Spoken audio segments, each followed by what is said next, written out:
control, and confidence with your money, your way. It's not about the zeros. So what is it all about? Let's find out. Now here's your host and weekly friend, Jennifer Jost. Hey y'all, welcome back. So glad you're checking out this episode. So this is a series that I just started. I really love it. It's called Live Your Diamond Life, Authentic Q&A for Women. This is going to be chapter 3. I've done obviously 1 and 2, and now we're going to be doing chapter 3. I really like this because I've been in this industry for decades, and I've met with thousands of people over the years between being a certified divorce financial analyst, a certified money coach, a private wealth advisor, and done lots of seminars, lots of workshops, and I've talked to so many people. And these are questions that I've received throughout the years. And I wanted to do a live show to just, do the question and answer with people coming on, but that hasn't worked out. So I decided to just keep tally of all these questions and then actually put it in a show. So here we are. Today's show's chapter 3 is when life changes your financial plan. Now, I know y'all out there have a financial plan. I know you're all saying not. Okay. You might have a financial plan because you know where your statements are and that you're saving some money on a monthly basis. And you might think that's a financial plan. As a financial advisor, I'm telling you it's not, but that's okay. So I'm going to go through some questions that I've received about that. Number 1, what should someone do first when the unexpected life changes and affects their finances? So we all know life changes, right? My dad used to always say there's nothing more consistent and more inevitable than change. And once we embrace that just as human beings, I think our lives get easier because every time it changes, I'm like, yep, everything changes, everything changes. And when I'm in a bad spot, which I'm going to tell you a little secret right now, we just got back from Cancun. 7 of us went to Cancun and every single one of us got Montezuma's revenge. Yep, that's what I'm experiencing right now. Just saying. I'm going to have a flat stomach shortly, and I'm looking at the best part of that, but I've not been able to do anything for a week. Like it's been so long, and I probably have another day or 2. So anyways, that's changed my life, right? Completely. So every time bad things happen as well, I'm like, okay, nothing more inevitable than change. And that's changed my life because I am usually busy and I just can't be. I have to be home. I have to be home this whole week. So I hope you haven't experienced that. But if you have, you know exactly what the heck I'm talking about. Okay, what do we do? First, we're going to pause and we're going to breathe. Everybody take a big breath with me. Doesn't that just feel good? When I first came into personal growth, well, I've kind of been into personal growth since I lost my kids in 1993 just to survive at that point. But the older I got and the more busier, I used to get really busy to waylay the feelings of anything that might be coming up. And I would just pack my calendar with stuff. So when I started doing personal growth at that point, I literally set a timer on my clock, on my phone for 3 times a day to breathe, to pause and breathe. Then I did it every hour, so that I got used to stopping, pausing, and breathing. Just that right there takes you from a level 10 to 7, from 7 to 5, from 5 to 3. Like it literally is just going to bring down the anxiety. It's going to bring down the stress. It's going to bring down the rat race feeling, the go, go, go, and calm our nervous system. Our nervous system rocks, y'all. And we freak it out so many times. And we learn to live that way. So we think it's normal, but it's not. So we're going to stop, pause, and breathe. When unexpected life changes happen, it could be as big as divorce, a job loss. It could be just choosing for a job change. It could be an illness like Montezuma's revenge. It could be a major transition like me. I just bought my house last year. I've been in my house for almost 1 year now. Has it been 1 year? Yep, just about 1 year now. So that was a huge change. I moved across the country from California to North Carolina. So I live in Charlotte, North Carolina now. Like that's a huge change. And I came with 1 pod. Can you believe that? I had 4,300 square foot house down to 1 pod because it was time, right? It was time to just start all over here. So any big changes like that, we want to stop, take a breath. We need to realize that yes, there's financial aspects to it. Yes, everything affects our money, right? But first, it is emotional. Everybody put your hand on your heart. Doesn't that feel good?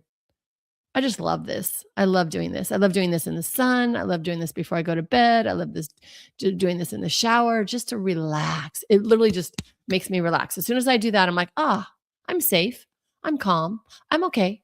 I'm safe. I'm calm. I'm okay. Everything's good. The universe has got my back. Everything's always working out for me. My money's making money while I sleep. All my wonderful mantras that I love. Just this like cues all that up.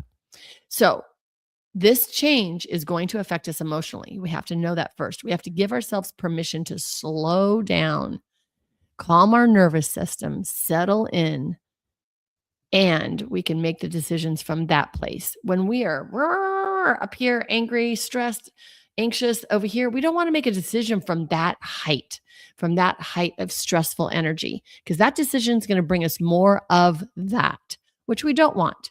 We all want more love, joy. I would say sex, drugs, and rock and roll, but we can't say that. So we're going to say sex and rock and roll and joy. How about that? We want always to increase joy in our life. That's what everything's always about. We think we're going to buy that to make us feel better. We think we're going to go there to make us feel better. Everything's about making us feel better. So we want to be able to do that from the inside. So when we have a big transition, first thing we want to acknowledge the shock. Acknowledge what it's doing to our system. Even strong, capable people feel disoriented when life changes suddenly. I don't know about you, but I'm a badass, strong, powerful person. I am. I'm a business owner. I'm a badass boss. I'm a badass mom. Sometimes I don't feel that way. But I'm a badass friend. I can always be better at everything, right? But that's not what I'm saying. I'm saying I'm badass now. And even that, this Montezuma's revenge has taken me out this week. A couple months ago, something else happened. A really good friend from my past passed away. And that took me out for a little bit too. So even though we can be strong, we could be amazing, we could be smart, we could be empathetic, we can be compassionate, we could be great people, we're still going to be affected. So we have to acknowledge the shock. Okay. It's normal to fear. It's normal to feel fear. It's normal to feel anger. It's normal to feel confused. Anything around the grief, anything like that. Naming how you're feeling reduces the pressure. Yay! We want to fix everything immediately, right? So name it. Name it. You can Google this or chat it or whatever you want to use. I don't want to give any instructions on that part, but emotional scale. Look up the emotional scale. It is life-changing. I was fortunate enough to raise my kids in a beautiful school back in California, and we were taught the emotional scale from the get-go. So they were taught how to recognize their emotions from day one and what their emotions mean to them. So check out the emotional scale, because sometimes we don't know what we're feeling and how we're feeling that, right? So we want to name it. How am I feeling right now? Well, I am honest. I'm feeling a little anxious. I'm always anxious doing these podcasts just because I'm being real and I'm out there, right? Okay, so we name that. Okay, big deal. I'm real and out there. Who cares? I have like 200 freaking listeners. Who cares? All right, next. But you are the most important one. You get a car. You get a car. Okay, I'm just kidding. Clearly, I'm silly with no food for a week. Okay, we want to name our feelings. Second thing, we want to focus on stability first. Instead of trying to solve the entire situation right now, whatever it might be, what we need to do right now to feel stable. That's it. Just one thing. And the first thing is always breathe, right? I just want to breathe. Then I want to just understand what's happening. If this is a financial situation, I want to understand the numbers, because what we think in here is happening is not happening. I guarantee you, it's not happening. So I know that when we think, I think this is this, I think this is this. Okay, this is how much I spend on this. Baloney. It is not true. You have to know the actual numbers, which is why I always have my clients love their numbers. Yep, I absolutely want you to love your numbers. No matter what, we have to get to know our numbers and love our numbers. You don't have to go in by yourself because it's scary sometimes. So bring a friend, bring a money coach. Whoop, whoop, just saying. Bring your financial advisor, bring your spouse, bring somebody so you don't have to go by yourself.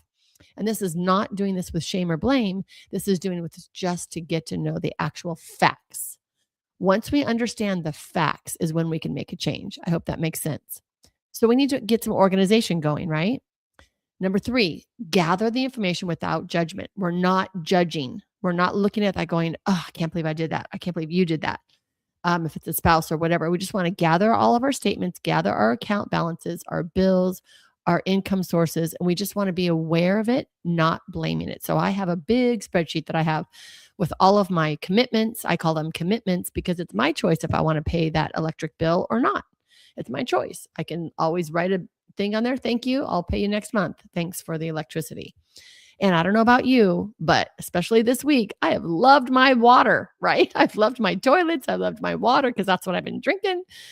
I love my water company. Love, love, love them. So thank you, water company, for sending me water. Thank you, plumbing company, for making sure that I have a beautiful throne to sit on and I don't got to worry about digging a ditch. I don't got to worry about laying a pipe. Like we can literally turn everything in our life around to gratitude and appreciation from the stressful side of things. Okay, number 4, we're going to just take one small step. We are not going from 0 to 100. We are going from 0 to the very next step to get us the very next feeling that we want to get, which is usually clarity, calm, and joy, right? So when big life changes can make your finances feel completely overwhelming, choose one manageable action. It could just be reviewing your expenses now. It could just be getting my bills online today. That's it. Tomorrow, it might be looking at my Chase statements. That's it. The next day might be looking at my bank statements. That's it. Like it could be something very minor, or I'm going to block off the whole day, rock my music, light my candles, put on some comfy clothes and dig in and download all my statements, download or open up all my bills that I might have. And I might say, hey, this is my money date day. All my clients have a money date. We all have to fall in love with our money and have a good relationship with our money. So however you choose to do that is amazing. And it's just one step and everyone is different. That's why when we hear all this stuff out on the news at MSNBC, CNN, all this stuff, none of it's right because it has nothing to do with you. Do not listen to anything financial because it has nothing to do with you and your circumstance. Susie Orman, nope. She's not your financial advisor. No, no, no, no, no. David Ramsey. No, no, no, no. No, he is not your financial advisor. You might want to listen to them to get out of debt and to get to a certain place. But once you're there, once you're making over $85,000 a year, and once you're out of debt, that's when you need a financial advisor, a certified money coach. You need some help to get to your personal customized situation to help you with your very next step. Does that make sense? Okay, so we're going to make that small step. Every time you do that, y'all, we get a pat on the back. Yep, pat myself on the back. Abso-freaking-lutely. In fact, what I had my clients do at one point as well is get one of those apps that round up on your purchases so that when you spend $6.50, it's going to put 50 cents in a little side bucket for you, and it's going to take $7 out of your account. So now you have this side bucket. So every month I would have my clients go spend that on whatever the heck they wanted. That was permission for them to have a really good time. Now I know it's not much. It might not be much depending on how much you spend, but so what? It's like free money. Like just know that that's yours to do whatever you want. That helps build your confidence as well. Okay, number 5. Separate emotion from decision timing. Okay. So when we're feeling this, it's okay to be emotional. That's obvious. We're going to be emotional around a lot of financial decisions and a lot of things that come up in our life that slap us in the face, right? That I want to make sure that you do not make a decision inside that emotion. Give yourself time before making that decision.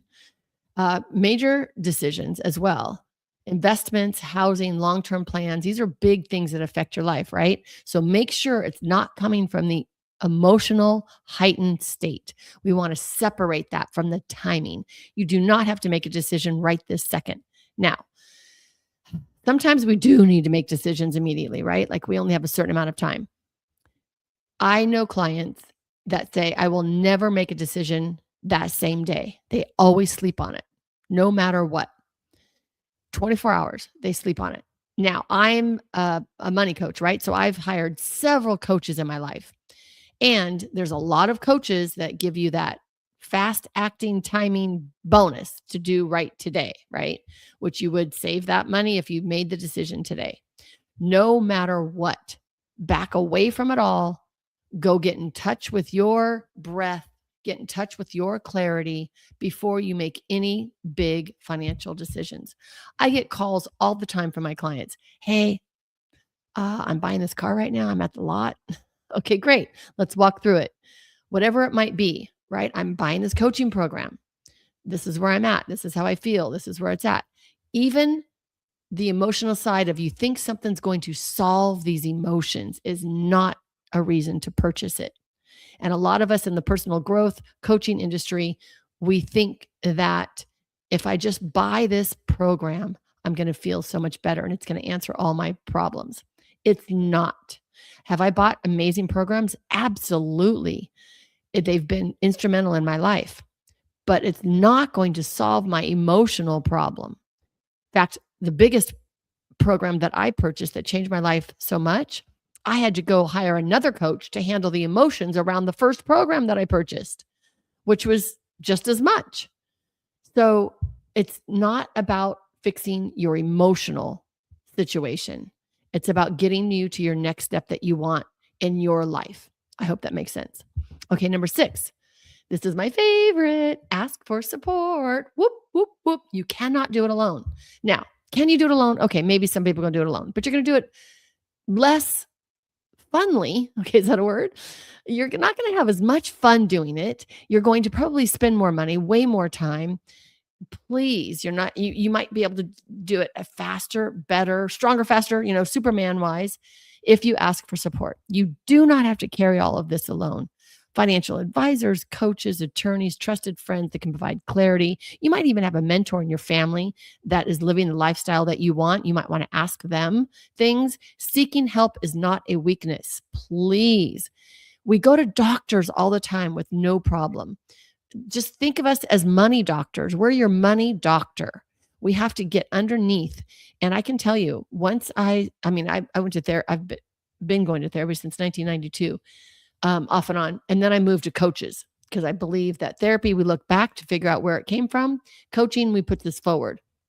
It's how do we know? We already know what happened. So now we want to put it forward in our life. And how can I make these beliefs and these attributes that I've gained all these lives, this wonderful codependency, how can I make this shit work for me? How do I do that? So that's what coaches do for us. So coaches putting it in a great perspective of where we're at now, and they get to know us to where we want to be. They can help us get there. That's what I do for my clients, right? In all different aspects of their life. So we do need support. I have someone doing my taxes. I have someone doing my accounting. Dude, I have someone doing my landscaping. I'm not going to do that. I have someone cleaning my house. I hate cleaning house, whatever. I love to cook. And I hate shopping. Instacart shops for me a lot now. I know that's a guilty pleasure and it's part of my spending plan, and I'm okay with that. So I will not go out to dinner as much as I will because I'm using Instacart instead. That's fine because I love to cook. It's just for me, and it gets boring, and sometimes I don't want to do it, but I love it. I don't even mind doing dishes these days. I used to hate that. But anyways, we want to get to know ourselves, so we ask for support where we need it. I have called my friends many a times from many places.